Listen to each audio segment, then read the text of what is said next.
ਚੀਚੀਆਂ ਤੇ ਲਹੂ ਲਵਾ ਸ਼ਹੀਦੀਆਂ ਪਾਉਣ ਨਿਕਲੇ ਬਾਦਲਾਂ ਨੂੰ ਹੁਣ ਬੀਜੇਪੀ ਵਾਲੇ ਹੀ ਤਾਨੇ ਮਾਰ ਰਹੇ ਹਨ। ਬਹਿਬਲ ਕਲਾ ਤੇ ਕੋਟਕਪੂਰਾ ਗੋਲੀ ਕਾਂਡ ਦਾ ਜ਼ਿਕਰ ਕਰਦਿਆਂ ਨਿਸ਼ਾਨੇ ਸਿੱਧੇ ਸਾਬਕਾ ਮੁੱਖ ਮੰਤਰੀ ਪ੍ਰਕਾਸ਼ ਸਿੰਘ ਬਾਦਲ ਦੀ ਕਹਿਣੀ ਅਤੇ ਕਥਨੀ ਉੱਪਰ ਲਾਏ ਜਾ ਰਹੇ ਹਨ। 1984 ਆਪਰੇਸ਼ਨ ਬਲੂ ਸਟਾਰ ਕਰਵਾਉਣ ਅਤੇ ਦਰਬਾਰ ਸਾਹਿਬ ਫੌਜ ਚਾੜਨ ਲਈ ਧਰਨਾ ਦੇਣ ਵਾਲੇ, ਆਪਰੇਸ਼ਨ ਬਲੂ ਸਟਾਰ ਤੋਂ ਬਾਅਦ ਲੱਡੂ ਵੰਡ ਖੁਸ਼ੀਆਂ ਮਨਾਉਣ ਵਾਲੇ ਦਾ ਕਾਰਵਾਂ ਰਸਾਲੇ 'ਚ ਛਪੀ ਰਿਪੋਰਟ ਮੁਤਾਬਕ ਦਿੱਲੀ ਸਿੱਖ ਕਤਲੇਆਮ ਵਿੱਚ ਬੇਦੋਸ਼ੇ ਸਿੱਖਾਂ ਦੇ ਖੂਨ ਨਾਲ ਹੱਥ ਰੰਗਣ ਵਾਲਿਆਂ ਬੀਜੇਪੀ ਜਨਸੰਘੀਆਂ ਨਾਲ ਦਹਾਕਿਆਂ ਤੱਕ ਗਲਵਕੜੀਆਂ ਪਾਉਣ ਵਾਲੇ ਬਾਦਲਾਂ ਤੇ ਸਿੱਖ ਤੇ ਪੰਥ ਹਤੈਸ਼ੀ ਹੋਣ ਦੇ ਢੌਂਗ ਨੂੰ ਸਮਝਿਆ ਜਾ ਸਕਦਾ ਹੈ। ਹੁਣ ਉਹੀ ਬੀਜੇਪੀ ਵਾਲੇ ਤਾਨੇ ਮਾਰ ਰਹੇ ਹਨ। ਅਕਾਲੀਆਂ ਉੱਪਰ ਹੋਏ ਲਾਠੀ ਚਾਰਜ ਨੂੰ ਲੈ ਕੇ ਸਾਬਕਾ ਮੁੱਖ ਮੰਤਰੀ ਪ੍ਰਕਾਸ਼ ਸਿੰਘ ਬਾਦਲ ਦਾ ਇਹ ਕਹਿਣਾ ਕਿ ਜੇ ਉਹ ਮੁੱਖ ਮੰਤਰੀ ਹੁੰਦੇ ਤਾਂ ਨੰਗੇ ਪੈਰੀ ਕਿਸਾਨਾਂ ਜਾਂ ਅਕਾਲੀ ਵਰਕਰਾਂ ਦੀ ਗੱਲ ਸੁਣ ਜਾਂਦੇ। ਇਸ ਬਿਆਨ ਉੱਪਰ ਤਿੱਖਾ ਤੰਜ ਕੱਸਦਿਆਂ ਬੀਜੇਪੀ ਦਾ ਕਹਿਣਾ ਹੈ ਕਿ ਬਾਦਲ ਸਾਹਿਬ ਜੇ ਨੰਗੇ ਪੈਰੀ ਹੀ ਜਾਣਾ ਸੀ ਤਾਂ ਬਹਿਬਲ ਕਲਾਂ 'ਚ ਰੋਸ ਪ੍ਰਗਟਾ ਰਹੀ ਸਿੱਖ ਸੰਗਤਾਂ ਕੋਲ ਜਾਂਦੇ, ਪਰ ਉਸ ਵੇਲੇ ਤਾਂ ਸ਼ਾਂਤਮਈ ਰੋਸ ਜਿਤਾ ਰਹੀ ਸੰਗਤ ਤੇ ਗੋਲੀਆਂ ਚਲਵਾ ਦਿੱਤੀਆਂ ਗਈਆਂ ਸਨ। ਬੀਜੇਪੀ ਆਗੂ ਤਰਨ ਚੁੱਘ ਨੇ ਵੱਡੇ ਬਾਦਲ ਨੂੰ ਸਿੱਧਾ ਹੁੰਦਿਆਂ ਕਿਹਾ ਕਿ ਬਾਦਲ ਸਾਹਿਬ ਚੰਗਾ ਹੁੰਦਾ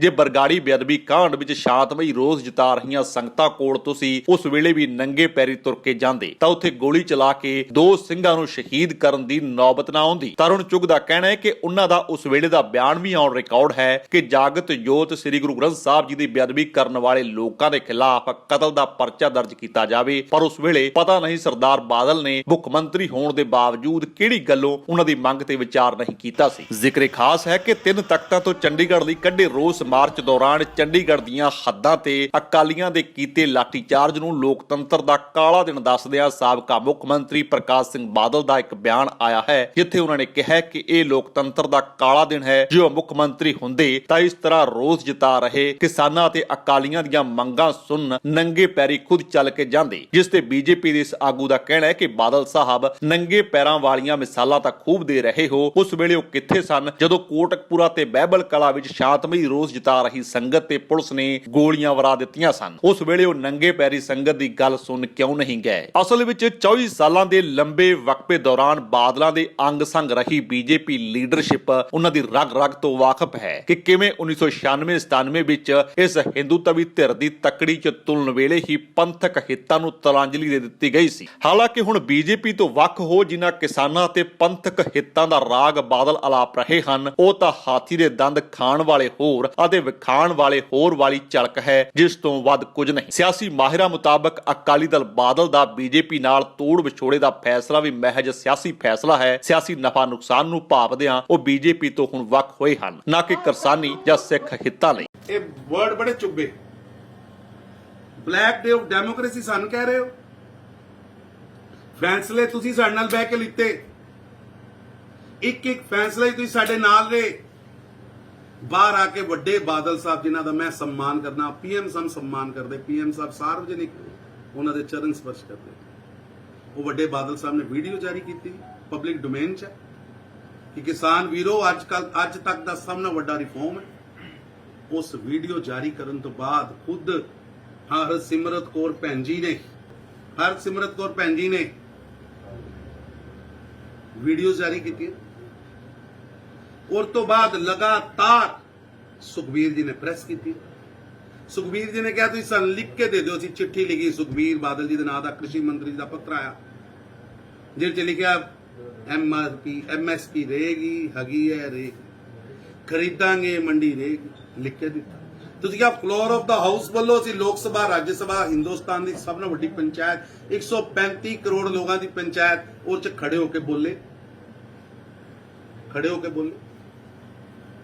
ਬਲੈਕ ਡੇ ਆਫ ਡੈਮੋਕ੍ਰੇਸੀ ਔਰ ਜਾਂ ਮਰਡਰ ਆਫ ਡੈਮੋਕ੍ਰੇਸੀ ਉਦੋਂ ਹੈ ਜਦੋਂ ਤੁਸੀਂ ਫੈਸਲਾ ਅੰਦਰ ਕਰੋ, ਜਨਹਿਤ 'ਚ ਕਰੋ, ਪਬਲਿਕ 'ਚ ਕਹੋ, ਫਿਰ ਯੂ ਟਰਨ ਲੈ ਲਓ। ਕਿਉਂਕਿ 1984 ਦੇ ਉਸ ਦੌਰ ਦੌਰਾਨ ਜਦੋਂ ਬੀਜੇਪੀ ਦੇ ਸੰਘ ਜਿਸ ਤਰ੍ਹਾਂ ਸਿੱਖਾਂ ਖਿਲਾਫ ਭੁਗਤ ਰਹੇ ਸਨ ਕਿ ਬਾਦਲ ਉਹਨਾਂ ਦੀ ਹਕੀਕਤ ਤੋਂ ਅਣਜਾਣ ਸਨ ਕਿ ਦਹਾਕਿਆਂ ਤੱਕ ਉਹਨਾਂ ਨਾਲ ਇਹ ਸਿਆਸੀ ਪੀਂਘਾਂ ਝੂਟਦੇ ਰਹੇ। ਅਸਲ ਵਿੱਚ ਸਿਆਸੀ ਇਤਿਹਾਸ ਤੇ ਨਜ਼ਰ ਮਾਰੀਏ ਤਾਂ 1996 ਵਿੱਚ ਬੀਜੇਪੀ ਨਾਲ ਗੱਠਜੋੜ ਤੋਂ ਪਹਿਲਾਂ ਅਕਾਲੀ ਦਲ ਜਨਸੰਘ ਨਾਲ ਕਈ ਦਫਾ ਗੱਠਜੋੜ ਕਰ ਚੁੱਕਾ ਸੀ। 1967 ਵਿੱਚ ਪਹਿਲੀ ਦਫਾ ਸ਼੍ਰੋਮਣੀ ਅਕਾਲੀ ਦਲ ਨੇ ਜਨਸੰਘ ਨਾਲ ਰਲ ਕੇ ਕਮਿਊਨਿਸਟ ਪਾਰਟੀ ਆਫ ਇੰਡੀਆ ਦੇ ਸਹਿਯੋਗ ਨਾਲ ਪੰਜਾਬ 'ਚ ਪਹਿਲੀ ਗੈਰ ਕਾਂਗਰਸੀ ਦੀ ਰਲੀ ਮਿਲੀ ਸਰਕਾਰ ਬਣਾਈ ਸੀ। ਇੱਕ ਦਹਾਕੇ ਬਾਅਦ ਜਦੋਂ ਮੁੜ ਜਨ ਸੰਘ ਨਾਲ ਰਲੀ ਸਰਕਾਰ ਬਣੀ ਤਾਂ ਪ੍ਰਕਾਸ਼ ਸਿੰਘ ਬਾਦਲ ਮੁੱਖ ਮੰਤਰੀ ਬਣਿਆ ਸੀ। ਉਸ ਤੋਂ ਬਾਅਦ 1984 ਵਾਲਾ ਦੁਖਾਂਤ ਅਤੇ ਪੰਜਾਬ ਨੂੰ ਇੱਕ ਕਾਲੇ ਦੌਰ ਦੀ ਭੱਠੀ ਵਿੱਚ ਝੋਕ ਦਿੱਤਾ ਗਿਆ। ਪਰ ਉਸ ਵੇਲੇ ਹਿੰਦੂਤਵੀ ਧਿਰ ਬੀਜੇਪੀ ਦਾ ਪੰਜਾਬ ਖਾਸ ਕਰ ਸਿੱਖਾਂ ਬਾਰੇ ਕੀ ਰੁਖ ਸੀ, ਇਹ ਕਿਸੇ ਤੋਂ ਲੁਕਿਆ ਹੋਇਆ ਨਹੀਂ ਹੈ। ਦਰਬਾਰ ਸਾਹਿਬ ਤੇ ਫੌਜ ਚਾੜਨ ਸਮੇਤ ਦਿੱਲੀ ਵਿੱਚ 1984 ਸਿੱਖ ਕਤਲੇਆਮ ਵਿੱਚ ਸੰਘ ਦੀ ਭੂਮਿਕਾ ਬਾਰੇ ਵੀ ਖੁਲਾਸਿਆਂ ਦੀ ਭਰਮਾਰ ਹੈ। ਫਰਵਰੀ 1984 ਵਿੱਚ ਰਾਸ਼ਟਰੀ ਹਿੰਦੂ ਸੁਰੱਖਿਆ ਸੰਮਤੀ ਵੱਲੋਂ ਪੰਜਾਬ ਬੰਦ ਦਾ ਸੱਦਾ ਦਿੱਤਾ ਗਿਆ। 1996 ਵਿੱਚ ਜਾਰੀ ਕੀਤੇ ਗਏ ਸ਼੍ਰੋਮਣੀ ਗੁਰਦੁਆਰਾ ਪ੍ਰਬੰਧਕ ਕਮੇਟੀ ਦੇ white paper truth about Punjab ਵਿੱਚ ਦਰਜ ਹੈ। ਪਰਚੇ ਮੁਤਾਬਕ 14 ਫਰਵਰੀ 1984 ਨੂੰ ਅੰਮ੍ਰਿਤਸਰ ਵਿੱਚ ਹੀ 56 ਦੇ ਕਰੀਬ ਥਾਵਾਂ ਤੇ ਭੀੜ ਇਕੱਠੀ ਹੋਈ। SGPC ਦੇ ਇਸ ਪਰਚੇ ਮੁਤਾਬਕ ਸਿੱਖ ਗੁਰੂਆਂ, ਸਿੱਖ ਧਰਮ, ਧਾਰਮਿਕ ਸੰਸਥਾਵਾਂ ਦੀ ਬੇਅਦਬੀ ਕੀਤੀ ਗਈ। ਅੰਮ੍ਰਿਤਸਰ ਰੇਲਵੇ ਸਟੇਸ਼ਨ ਉੱਪਰ ਸ੍ਰੀ ਦਰਬਾਰ ਸਾਹਿਬ ਦਾ ਮਾਡਲ ਭੰਨ ਦਿੱਤਾ ਗਿਆ। ਸ੍ਰੀ ਗੁਰੂ ਰਾਮਦਾਸ ਜੀ ਦੀ ਇੱਕ ਤਸਵੀਰ ਤੋੜ ਦਿੱਤੀ ਗਈ। ਤਸਵੀਰ ਦੀ ਬੇਅਦਬੀ ਕੀਤੀ ਗਈ। ਇਸ ਭੀੜ ਦੀ ਅਗਵਾਈ ਬੀਜੇਪੀ ਦਾ ਸਾਬਕਾ MLA ਅਤੇ ਜ਼ਿਲ੍ਹਾ ਪ੍ਰਧਾਨ ਹਰਬੰਸ ਲਾਲ ਖੰਨਾ ਕਰ ਰਿਹਾ ਸੀ। ਹਾਲਾਂਕਿ ਖੰਨਾ ਦਾ 2 ਮਹੀਨਿਆਂ ਬਾਅਦ ਹੀ ਅਪ੍ਰੈਲ ਵਿੱਚ ਕਤਲ ਕਰ ਦਿੱਤਾ ਗਿਆ। ਜੁਲਾਈ 2019 ਵਿੱਚ ਰਸਾਲੇ ਦਾ ਕਾਰਵਾਂ ਵਿੱਚ ਛਪੀ ਖਬਰ ਮੁਤਾਬਕ ਸ੍ਰੀ ਦਰਬਾਰ ਸਾਹਿਬ ਦੇ ਫੌਜੀ ਹਮਲਾ ਆਪਰੇਸ਼ਨ ਬਲੂ ਸਟਾਰ ਤੋਂ ਪਹਿਲਾਂ ਬੀਜੇਪੀ ਆਗੂ LK ਅਡਵਾਨੀ ਅਤੇ ਅਟਲ ਬਿਹਾਰੀ ਵਾਜਪਾਈ ਦਿੱਲੀ ਵਿੱਚ ਧਰਨੇ ਉੱਪਰ ਬੈਠ ਗਏ ਸਨ ਕਿ ਅੰਮ੍ਰਿਤਸਰ ਸ੍ਰੀ ਹਰਿਮੰਦਰ ਸਾਹਿਬ ਫੌਜ ਭੇਜੀ ਜਾਵੇ। ਆਪਰੇਸ਼ਨ ਬਲੂ ਸਟਾਰ ਤੋਂ ਪਹਿਲਾਂ ਕਈ ਰਿਪੋਰਟਾਂ 'ਚ ਜ਼ਿਕਰ ਸੀ ਕਿ RSS ਵੱਲੋਂ ਲੱਡੂ ਵੰਡੇ ਗਏ, ਖੁਸ਼ੀਆਂ ਮਨਾਈਆਂ ਗਈਆਂ ਸਨ। ਇਸ ਦੇ ਪ੍ਰਤੀਕਰਮ ਵਜੋਂ ਇੰਦਰਾ ਗਾਂਧੀ ਦਾ ਕਤਲ ਅਤੇ ਉਸ ਦੇ ਪ੍ਰਤੀਕਰਮ ਵਜੋਂ ਰਾਜਧਾਨੀ ਦਿੱਲੀ ਵਿੱਚ ਸਿੱਖਾਂ ਦੀ ਕਤਲੋਗਾਰਦ ਸ਼ੁਰੂ ਹੋਈ। ਤਦਾ ਕਾਰਵਾਂ ਵਿੱਚ ਛਪੀ ਖਬਰ ਮੁਤਾਬਕ ਕਾਂਗਰਸ ਦੀ ਸੱਤਾ ਦੌਰਾਨ ਹੋਏ ਇਸ ਕਤਲੇਆਮ ਵਿੱਚ ਬੀਜੇਪੀ ਦੇ RSS ਦੇ ਕਈ ਆਗੂ ਸਿੱਧੇ ਸ਼ਾਮਲ ਸਨ। ਦਿੱਲੀ ਸਿਟੀ ਪੁਲਿਸ ਸਟੇਸ਼ਨ 'ਚ ਦਰਜ 14 FIR ਵਿੱਚ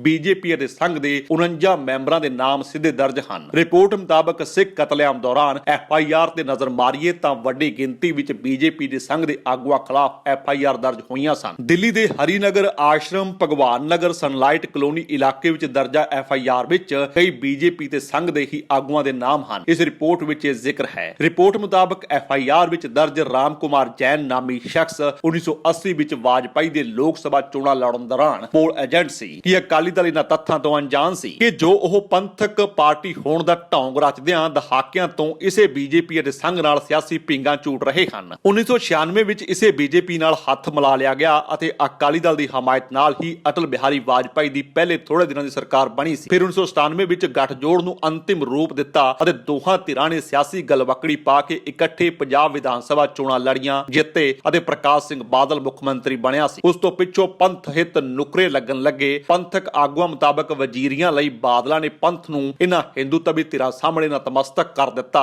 ਅਤੇ 60 ਤੋਂ 90 ਦੇ ਦਹਾਕੇ ਤੱਕ ਫੈਡਰਲਿਜ਼ਮ ਦਾ ਰਾਗ ਅਲਾਪਣ ਵਾਲੇ ਅਕਾਲੀਆਂ ਲਈ ਸੂਬਿਆਂ ਨੂੰ ਵੱਧ ਅਧਿਕਾਰ ਸਿਰਫ ਸਟੇਜਾਂ ਤੇ ਨਾਅਰੇ ਜੋਗੇ ਹੀ ਰਹਿ ਗਏ। ਸੱਤਾ ਦੇ ਲਾਲਚ ਵਿੱਚ ਉਹ ਆਪਣੇ ਮੂਲ ਸਿਧਾਂਤਾਂ ਨੂੰ ਤਲਾਂਜਲੀ ਦੇ ਗਏ। 1973 ਦੇ ਅਨੰਦਪੁਰ ਸਾਹਿਬ ਦਾ ਮਤਾ ਜੋ ਸੂਬਿਆਂ ਨੂੰ ਵੱਧ ਅਧਿਕਾਰ ਦੀ ਵਜਾਹਤ ਕਰਦਾ ਸੀ, ਹਮੇਸ਼ਾ ਲਈ ਵਸਾਰ ਦਿੱਤਾ ਗਿਆ। ਜੰਮੂ ਕਸ਼ਮੀਰ ਸਮੇਤ ਘੱਟ ਗਿਣਤੀਆਂ ਉੱਪਰ ਇਹਨਾਂ ਦੀ ਭਾਈਵਾਲਾਂ ਦੀ ਸੱਤਾ ਦੌਰਾਨ ਹੀ ਘਾਣ ਕਰਨ ਵਾਲੇ ਫੈਸਲੇ ਲੈ ਗਏ ਅਤੇ ਬਾਦਲ ਇਸ ਦੌਰਾਨ ਚੁੱਪ ਰਹੇ। ਸੋ ਪੰਥ ਦੇ ਕਿੰਨੇ ਕੁ ਹਤੈਸ਼ੀ ਹਨ ਕਿ ਬੀਜੇਪੀ ਨਾਲ ਦਹਾਕਿਆਂ ਤੱਕ ਗਲਵਕੜੀਆਂ ਪਾਈ ਰੱਖੀਆਂ, ਜਿਸ ਦੇ ਸਿੱਖਾਂ ਪ੍ਰਤੀ ਹਮਲਾਵਰ ਰੁਖ ਦੀ ਸ਼ਾਦੀ ਇਤਿਹਾਸ ਚੀਖ ਕੇ ਪਰ ਰਿਹਾ ਹੈ। ਕਿ ਇਹਨਾਂ ਸਭ ਤੱਥਾਂ ਤੋਂ ਅਣਜਾਣ ਸਨ ਕਿ ਇਹ ਭਗਵੀ ਧਿਰ ਸਾਹਮਣੇ ਦਹਾਕਿਆਂ ਤੱਕ ਨਤਮਸਤਕ ਹੁੰਦੇ ਰਹੇ ਸ਼੍ਰੋਮਣੀ ਅਕਾਲੀ ਦਲ ਦੇ ਅਸਲ ਸਿਧਾਂਤਾਂ ਤੋਂ ਪਿੱਠ ਮੋੜ ਕੇ ਖੜੇ ਗਏ ਤੇ ਅੱਜ ਕਿਸ ਮੂੰਹ ਨਾਲ ਸਿੱਖ ਹਿੱਤਾਂ ਦੀ ਦੁਹਾਈ ਦੇ ਰਹੇ ਹਨ, ਜਦਕਿ ਬੀਜੇਪੀ ਦਾ ਚਿਹਰਾ ਮੋਹਰਾ ਤੇ ਚਾਲ ਚਰਿੱਤਰ ਬਾਰੇ ਹੋਰ ਦੱਸਣ ਦੀ ਲੋੜ ਨਹੀਂ, ਪ੍ਰਤੱਖ ਨੂੰ ਪ੍ਰਮਾਣ ਦੀ ਲੋੜ ਨਹੀਂ ਹੈ। सत श्री अकाल जी, मेरा नाम गुरजीत सिंह है and we are located in Khan market Delhi. We are a high-end electronic gadget store with IT and surveillance. We have a team of 35 dedicated people and we are authorized for more than 60 international brands which includes Nespresso, Dyson, Devyale, Bose, Apple, Blue Air, Honeywell, to name few of our customers, big corporate houses, business people, industrialist, politicians, they are all hour customers. ਸਾਡੇ ਕੋਲ 5000 ਤੋਂ ਜ਼ਿਆਦਾ satisfied customers ਹੈਗੇ ਨੇ। ਸਾਡੀ ਪੂਰੀ ਕੋਸ਼ਿਸ਼ ਹੈ ਕਿ ਮੈਂ ਔਰ ਮੇਰੀ ਟੀਮ ਇਹਨਾਂ ਸਾਰਿਆਂ ਨੂੰ ਬਹੁਤ ਹੀ ਵਧੀਆ ਇੰਡੀਆ ਦੇ ਅੰਦਰ ਬੈਸਟ ਟੂ ਬੈਸਟ ਪ੍ਰੋਡਕਟਸ ਔਰ best to best services provide ਕਰ ਸਕੀਏ। ਜੇਕਰ ਤੁਹਾਨੂੰ ਸਾਡਾ ਇਹ ਉਪਰਾਲਾ ਚੰਗਾ ਲੱਗਾ ਹੈ ਤਾਂ ਇਸ ਨੂੰ ਲਾਈਕ ਕਰੋ, ਸ਼ੇਅਰ ਕਰੋ ਅਤੇ ਸਾਡੇ YouTube ਚੈਨਲ ਨੂੰ ਸਬਸਕ੍ਰਾਈਬ ਕਰੋ।